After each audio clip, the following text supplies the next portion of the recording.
Hello guys, welcome to episode 2 of Faux Ever Cakes. Cakes that will last forever because they're what? Faux! That's right. Let me just tell you though, this episode is a mess. A lot of things went wrong. There were a lot of mistakes and mishaps, but I persevered and it came out cute, so just stick with me. First mistake, I added way too much water to the polyfiller this time. I think I was overconfident and I was like, oh yeah, water just makes everything better. No. Be careful with how much you're adding because look at this. It was a big fat soupy mess. So I had to scrape most of it off and then I went in for round 2 a few hours later once the polyfiller had thickened up a little bit. While I was decorating this cake, right, I was watching this series called Dead to Me on Netflix. And I know it came out a few years ago, but I'm late to the party.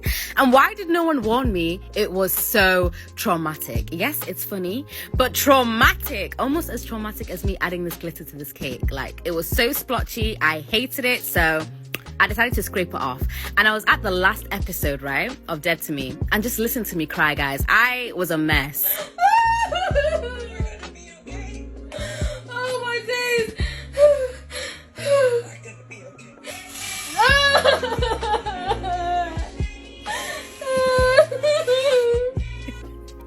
Have you ever tried decorating a cake while crying? Well, in fact, I actually have. I have. But not from a TV show. Damn, that show was a lot. But this was the next day. I literally had to sleep after those tears. And I had to do another coat. How many coats is this now? 3? Yeah, 3rd coat. But listen, 3 is a lucky number. Because from here on out, the cake was lovely. So I don't know if this is the same for anyone else, but November just flew by. One day it was the 1st of November, I blinked, and now it's nearly the 30th.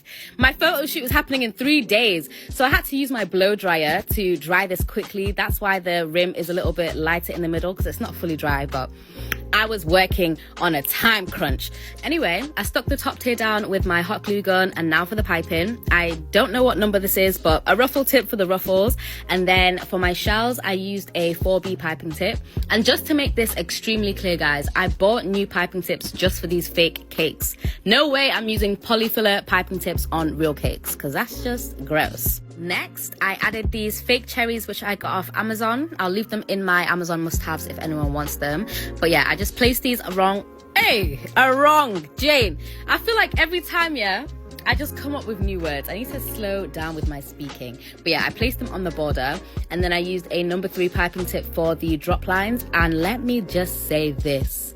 Drop lines with polyfiller was one of the most testing things I've ever done. Like, they just kept coming out wriggly or breaking, so I had to sacrifice one of my paintbrushes to smooth them out, because even though this is fake, it still has to be beautiful. Hello, this is a representation of me. So yeah, it did take me a couple of tries, but we got there in the end.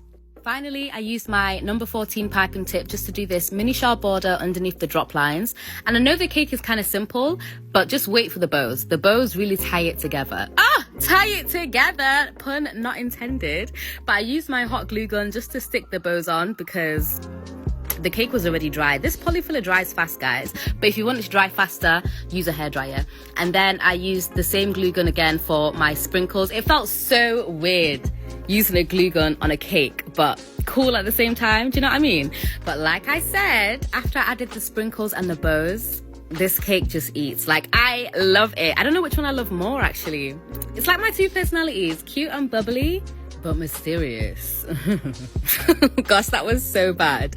But yeah, these 2 cakes are being shipped to London. And then the last heart cake I'm going to take with me because I ran out of time. Oopsie. It's so mad to me how I can throw these about. Like, you'd think they're heavy, but they're not. I wrapped them up nice and snug in some bubble wrap and lots of paper towels. Mama, if you're seeing this, I'm so sorry. I used the whole roll. Anyway, I literally jigged up some boxes to make them fit. That took forever, and we're not going to talk about the mess. But I'll see you in the next one.